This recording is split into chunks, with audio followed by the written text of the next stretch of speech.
जय श्री राम कथा, ओ जय श्री राम कथा, जय श्री राम कथा। अहमदाबाद में स्थान है वीरमगाम।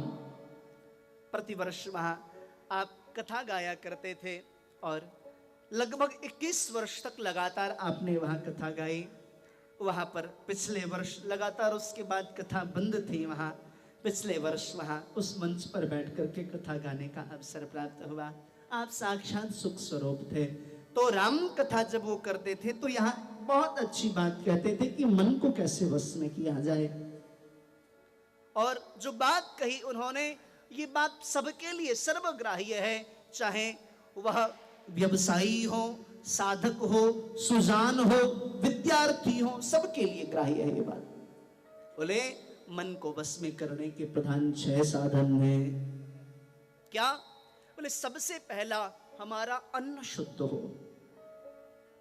हमारा अन्न शुद्ध हो। हम जिस अन्न को ग्रहण करते हैं वह अन्न पवित्र हो। आज देख रहे हैं विश्व में कितनी अशांति है, कितनी अशांति, इतना आतंकवाद, माओवाद, नक्सलवाद पराकाष्ठा पर है। जीव जीव को देखना पसंद नहीं कर रहा। उसके पीछे एक बहुत बड़ा कारण हमारे अन्न का दोष भी है। हम जैसा खाएं अन्न, कहते ना पुरानी कहावत है, जैसा खाओ अन्न वैसा होगा मन। अन्न पवित्र हो। आजकल तो हमारी सरकारें हमारे परिवार को नष्ट भ्रष्ट करने के लिए महाराज न जाने क्या क्या कर रही है। अब यहाँ बंगाल सरकार क्या करती मुझे नहीं मालूम। अन्य कई राज्यों में मैंने देखा, वहां तो बाकायदा विज्ञापन देते हैं।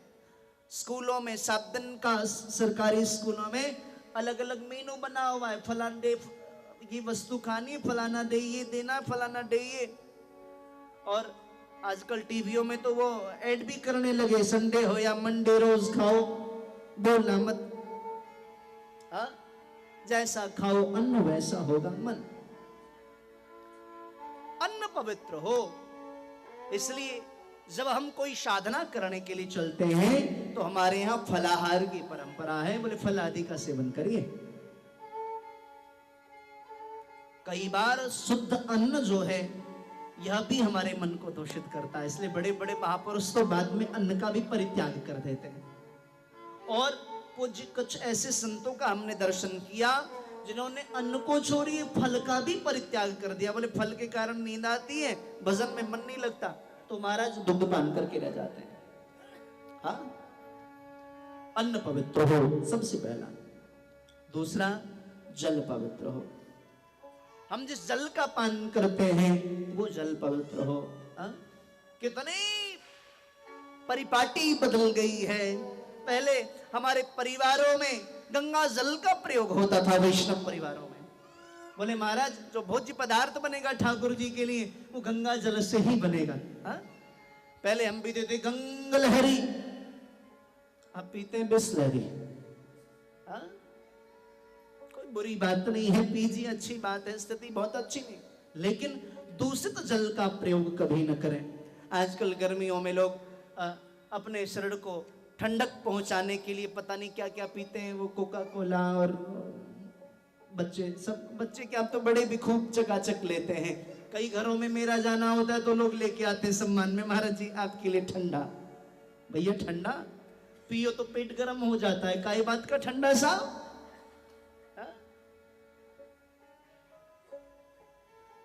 पियो तो पेट गर्म हो जावे, काई बात का ठंडा। स्वामी रामदेव तो बहुत अच्छी बात कहते हैं। बोले कोका कोला बनाम टॉयलेट क्लीनर। कोका कोला क्या? बोले टॉयलेट क्लीनर है। अन्न पवित्र हो, जल पवित्र हो। तीसरा, हम जिस कक्ष में शयन करते हैं उस कक्ष के चित्रपट पवित्र हो। आप ध्यान पूर्वक श्रवण करना। हम जिस कक्ष में शयन करते हैं उस कक्ष का चित्रपट पवित्र हो। हमारी जिनके प्रति श्रद्धा है उनका चित्रपट हो। यदि हमारी भावना राजनीति जगत में है, राजनैतिक क्षेत्र में है, तो आपकी वहां पर जिनके प्रति श्रद्धा है उनकी तस्वीर लगाएं। आप भौतिक सुख संसाधन चाहते हैं तो उस प्रकार के महापुरुषों का, आध्यात्म में आपकी रुचि है तो भगवान राम भगवान कृष्ण का चित्रपट लगावे। ऐसी तस्वीर न लगावे परिवार महाराज अपने कक्ष में जिससे मन अपवित्र होवे, मन मलिन होवे, जिसको देख करके सकारात्मक ऊर्जा आवे, सकारात्मक विचार आवे। ऐसी तस्वीर लगावे। देवी देवताओं की भी ऐसी तस्वीर लगावे जिनके मुखमंडल प्रसन्न हो, आशीर्वादात्मक मुद्रा में हो। असुरों आदि का उद्धार करने वाला चित्रपट भी न लगाएं, पूज्यपाद डोंगरे जी महाराज कहते थे। तीसरा, चित्रपट पवित्र हो। चौथा, महाराज हम जिस ग्रंथ को पढ़ते हैं वह ग्रंथ पवित्र हो। अपवित्र ग्रंथ महाराज जिससे मन बिगड़े, ऐसे ग्रंथ को कभी न पढ़े, ग्रंथ पवित्र। पांचवा, हम जिस बिस्तर पर शयन करते हैं वह बिस्तर भी पवित्र हो। और छठा, साधक सुजान विशेष रूप से इस बात को ध्यान देंगे। छठा, महाराज हमारा संग पवित्र हो। पूज्यपाद डोंगरे जी महाराज कहा करते थे, बोले जो साधक, जो सुजान, जो विद्यार्थी इन 6 नियमों का पालन करता है महाराज वो कभी जीवन में असफल नहीं हो सकता। महाराज हृदय गदगद हुआ है। याज्ञवल्क्य जी का भरद्वाज ऋषि के सारे प्रश्नों का सुंदर तरीके से उत्तर दिया है। बोले मन पवित्र होगा तो भगवत चरणारविंद में प्रीति होगी, और प्रीत होगी तो जीवन का जो परम चरम लक्ष्य है महाराज वो हमें प्राप्त हो जाएगा। प्रसन्न हुए। इसके पश्चात महाराज दिव्य पार्वती संवाद का वर्णन प्रारंभ किया याज्ञवल्क्य जी ने। कहो सुमति अनुहार अब उमा शंभु संवाद, भयो समय जहि हेत जहि सुनि मुनि मिटहि विषाद। महाराज याज्ञवल्क्य जी ने कहा, भैया भरद्वाज जी, अब मैं आपको शिव पार्वती संवाद श्रवण कराता हूँ जिससे आपकी मन की मलिनता समाप्त होगी और आपके माध्यम से जो भी इसका आस्वादन करेंगे उनकी भगवत चरणारविंद में प्रीति होगी। सत्संग यहां से प्रारंभ हुआ। रामचरितमानस में 4 घाट हैं। चारों घाट पर अलग अलग वक्ता बैठे हैं, अलग अलग श्रोता हैं। महाराज कोई वक्ता ज्ञान की चर्चा कर रहे हैं, कोई वैराग्य की, कोई भक्ति की, बड़ी सुंदर चर्चा चल रही है। यहां से सत्संग प्रारंभ हुआ है। संवाद, चर्चा नहीं हो रही, बात नहीं हो रही, संवाद हो रहा है। अभ्यर्थना नहीं, प्रार्थना हो रही है। प्रारंभ हुआ है। एक बार त्रेता जुग माही, एक बार त्रेता जुग माही। जबकि राम कथा सबसे पहले भोलेनाथ ने ही कही है। जे भगवान राम के प्रति भोलेनाथ की बहुत प्रीति है, लेकिन जो आनंद श्रवण करने में है वो कहने में नहीं।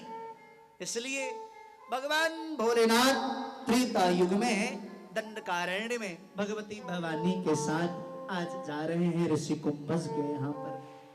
देखो अकेले नहीं गए। विवाह के पश्चात व्यक्ति पूर्ण तभी होता है जब अर्धांगनी संग में हो। भगवान भोलेनाथ भगवती परांबा को लेकर के जा रहे हैं। क्यों? बोले महाराज सत्संग श्रवण करेगी तो हमारे और इनके मध्य में संवाद स्थापित होगा। ध्यान दीजिएगा, संवाद का अभाव यदि परिवार में हुआ तो विवाद उत्पन्न हो जाएगा। भाई गौर करना, आप जब भी संवाद का अभाव होता है, भाई भाई के मध्य में संवाद का अभाव होता है, पिता पुत्र के मध्य में संवाद का भाव होता है, तभी विवाद उत्पन्न होता है। यदि विवाद उत्पन्न हो रहा है तो समझ लीजिए संवाद का भाव है। कैसी भी विषम परिस्थिति आए, एक बात मैं आपसे निवेदन करूं, कितनी भी कटुता परिवार में आपस में हो जाए, लेकिन संवाद नष्ट न होने देना, इस बात को आप गांठ बांध लो। यदि संवाद नष्ट हो गया तो महाराज विवाद होगी ही, और विवाद हुआ तो उस परिवार को फिर बिखरने से कोई रोक नहीं सकता। आजकल क्या होता है, भाई भाई में लड़ाई हुआ, बाप ने बेटे से कहा चाचा अच्छा नहीं है, बात मत करना। हद हो गई यार, आपकी आपस में लड़ाई हुई, कम से कम आप नहीं संभाल सकते स्वयं को, तो बच्चों को तो इसमें इन्वॉल्व मत करो। संवाद का अभाव परिवार में विवाद को उत्पन्न करता है। भगवान भोलेनाथ ने कहा यह शिक्षा कहां से प्राप्त होगी? बोले सत्संग से प्राप्त होगी। इसलिए भगवान भोलेनाथ ने पार्वती को लिया है और आज सत्संग करने के लिए दंडकारण्य में जा रहे हैं। बड़े भाव के साथ भगवान नाम का उच्चारण करते हुए और सत्संग के गुणानुवाद की चर्चा करते हुए भगवान भोलेनाथ दंडकारण्य में जा रहे हैं। यह अवसर नहीं फिर मिलने का, भगवती पराम्बा से निवेदन कर रहे हैं। जय हो। यह अवसर फिर नहीं मिलने का, सत्संग करो सत्संग करो। यह अवसर फिर नहीं मिलने का, सत्संग करो सत्संग करो। यह अवसर फिर नहीं मिलने का, सत्संग करो सत्संग करो। यह अवसर फिर नहीं मिलने का, सत्संग करो सत्संग करो।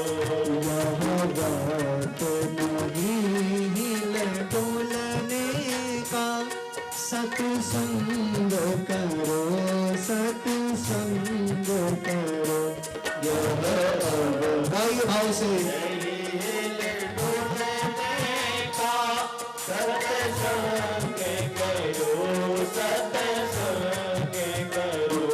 चाहे सारी दुनिया ठुकराए, गाये सारी दुनिया ठुकराए, चाहे धन संपत्ति लूट जावे,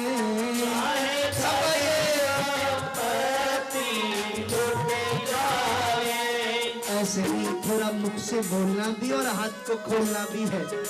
दोनों हाथ से तालियों की सेवा करते हुए फिर बोलना है।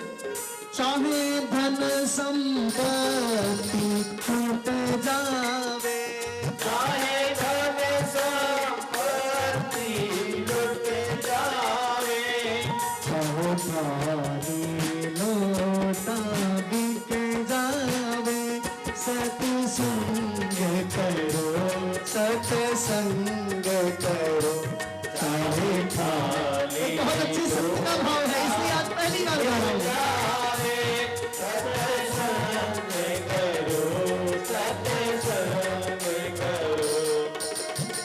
आज जीवन में पहली बार यह भाव आपके सामने गा रहा हूं। आज देखा किसी संत का भाव अच्छा लगा, मैंने कहा नहीं गाना है सत्संग के संबंध में, बड़ा अच्छा है। चाहे तारे लोटा बिक जावे, सत्संग करो सत्संग करो। चाहे थाली लोटा बिक जावे, सत्संग करो सत्संग करो। यह अवसर फिर नहीं मिलने का, सत्संग करो सत्संग करो। यह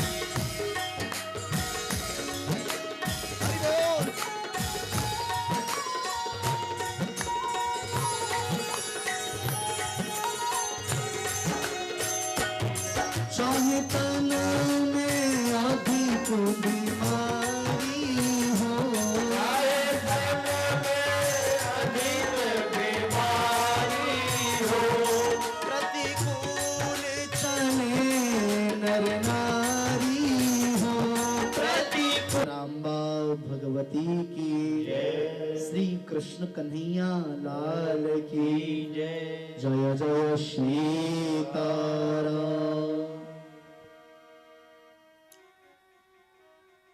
यह न विचार करे मन में, हाँ हमें तो बुलाया नहीं, हम क्यों जाएं।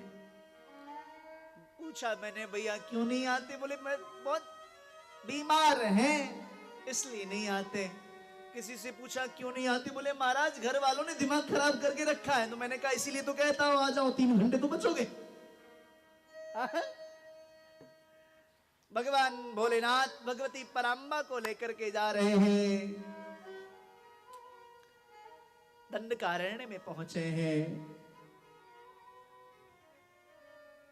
महाराज भगवान भोलेनाथ और भगवती पराम्बा का जो प्रेम है, यह प्रेम बड़ा शाश्वत है।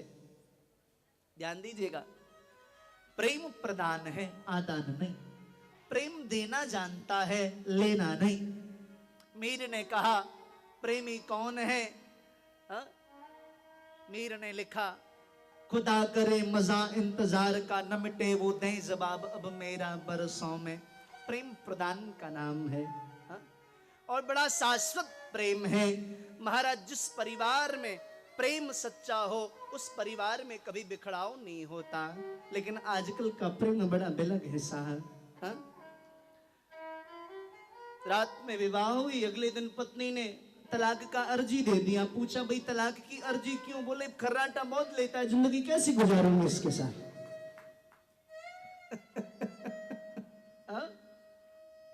पत्नी ने पति से पूछा हमसे प्रेम करते हो, पति ने कहा बहुत। बोले कितना, बोले बहुत। पत्नी ने कहा मैं मर गई तो, पति ने कहा मैं पागल हो जाऊंगा। पत्नी ने कहा दूसरा ब्याह तो नहीं करोगे, पति ने कहा पागल का क्या भरोसा, पागल का क्या भरोसा। ये प्रेम है आजकल का, हा? तोरी बात बिगड़ी, सब तलाक की अर्जी दे दी। लेकिन यहां तो प्रेम शाश्वत है। लेकिन भगवती पराम्बा का यहां सत्संग में मन नहीं लग रहा। सत्संग में गए तो हैं लेकिन मन नहीं लग रहा। मन क्यों नहीं लग रहा ये हम आपको बाद में बताएंगे, और बाद में क्या अभी बताएंगे, एकदम नई चर्चा, आपको श्रवण करके अच्छा लगेगा। भगवती पराम्बा का मन नहीं लग रहा है। भगवान भोलेनाथ ने दिव्य सत्संग किया है। सत्संग करके महाराज जैसे ही वापस लौटे हैं, जा रहे थे तो महाराज उसी दंडकारण्य में महाराज दिव्य भगवान श्री रामचंद्र की लीला चल रही थी। रावण जो है महाराज भगवती पराम्बा जानकी जी को उठा करके ले गया है। भगवान राम वन वन में भटक रहे हैं, साथ में लखन भैया हैं, पूरे वन में ढूंढ रहे हैं, चारों ओर हा सीते करके रुदन कर रहे हैं। पार्वती जी ने देखा महाराज ये कौन है, हा? ये कौन है। भगवान भोलेनाथ ने कहा देवी ये वही सच्चिदानंद हैं जिनके संबंध में अभी हम लोग चर्चा कर रहे थे। यही मेरे आराध्य हैं, यही मेरे प्राणधन हैं, यही मेरे जीवन के सर्वस्व हैं। जब मैं समाधि लगाता हूं तो इन्हीं का ध्यान करता हूं देवी। अच्छा, माता पार्वती पूछ तो रही है लेकिन मन में बड़ी शंका उत्पन्न होने लगी, संशय होने लगा। नाथ आप इन्हीं का ध्यान करते हो। बोले हाँ। बोले नहीं महाराज आप गलत हो सकते हैं। क्यों। बोले आप तो उस पर ब्रह्म परमात्मा का ध्यान करते हैं, ये कैसे परमात्मा वन वन में भटक रहे हैं, हाँ सीते। भगवान ने कहा देवी आप इस लीला को नहीं समझ पाएंगे, हाँ आप इस लीला को नहीं समझ पाएंगे, इसलिए इस पर चर्चा न करें तो अच्छा है।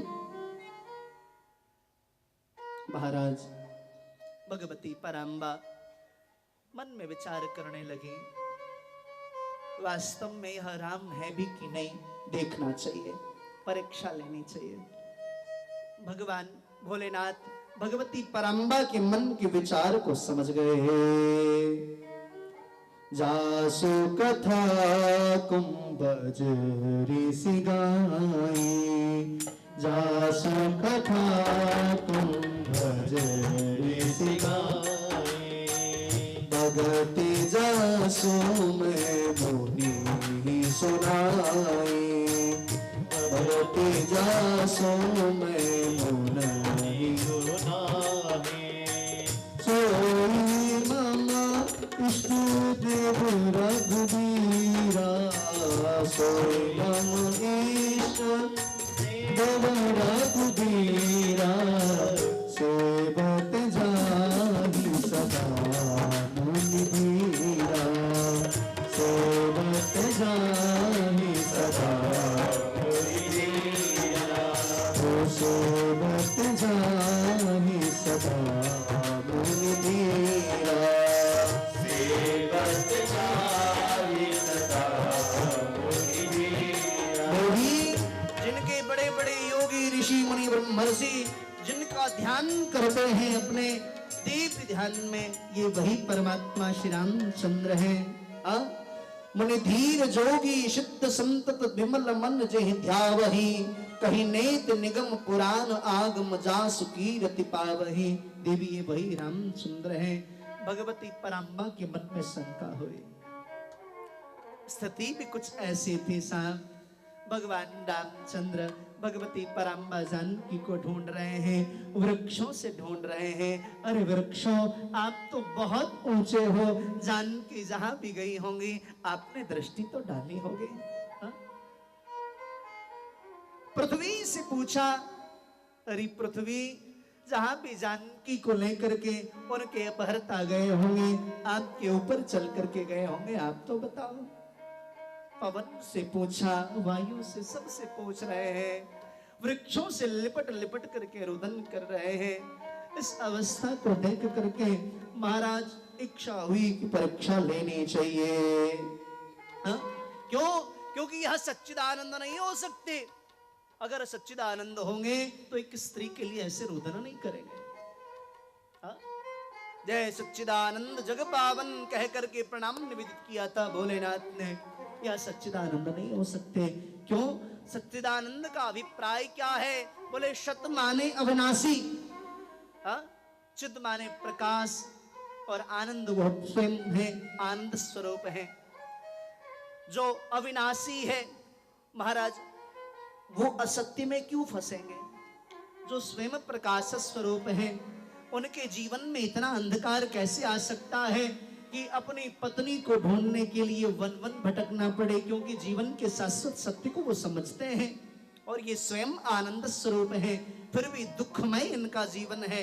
ये सच्चिदानंद नहीं हो सकते। महाराज परीक्षा लेने की इच्छा जागृत हुई। बोले नाथ, मैं जानना चाहती हूँ ये कौन है? भगवान ने मना किया भगवती पराम्बा को।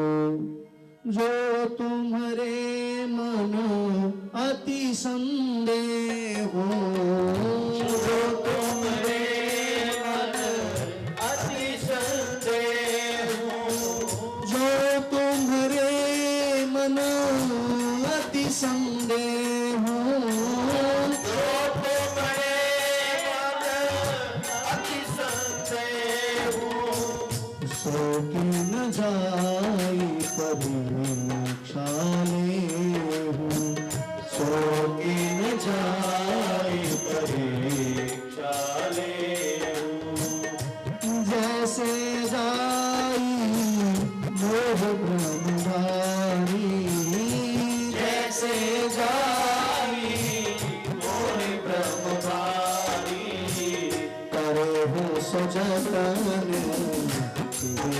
विचारी, करे हो सो जतन विचारी, करे हो सो जतन को विचारी, करे हो सो जतन आपके मन में शंका ही है तो जाओ परीक्षा लेना, लेकिन सुनो सावधान हो जाओ। तुम जाओगे मैं जानता हूं, जाते ही तुम्हारा भ्रम मिट जाएगा, लेकिन जब तक भ्रम मिटेगा देवी तब तक बहुत विलंब हो चुका होगा। कुछ ऐसा मत करना कि हमारे और आपके मध्य में विवाद उत्पन्न हो जाए। हम सत्संग करने आए थे, हमारे मध्य में संवाद प्रारंभ हो, लेकिन आप परीक्षा के माध्यम से कुछ ऐसा मत करना कि विवाद उत्पन्न हो जाए। देवी भगवती पराम्बा ने कहा नहीं नाथ आप चिंता न करो। भगवती पराम्बा ने जानकी का स्वरूप धारण किया और वन में भ्रमण करने लगी। भगवान भोलेनाथ ने नेत्र बंद किया, बोले अब तो ठाकुर की जैसे इच्छा होगी वैसा ही होगा। जब अपना खूब प्रयास करो और खूब प्रयास करने के बाद भी मन की न हो तो समझ लेना परमात्मा कुछ हमसे और अच्छा करना चाहते हैं। व्यक्ति परेशान है आज के समय में, पूछो भाई क्यों उदास हो, बोले क्या बताऊं महाराज मेरे घर में मेरे मन का चलता ही नहीं।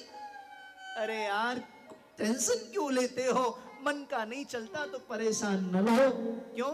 क्योंकि मन का नहीं चलता है तो अच्छी बात है, लगता है परमात्मा आपसे कुछ अच्छा करवाना चाहते हैं या आपके लिए कुछ अच्छा करना चाहते हैं। जी भगवान भोलेनाथ एकदम प्रसन्न होकर के बैठ गए। होई ही सोई जो राम रचि राखा, होई सोई जो राम रचि राखा, तो करि तर्क आवे साथा, तो करि तर्क बराबर साथा, को करि तर्क आवे साथा, तो करि तर्क बराबर साथा।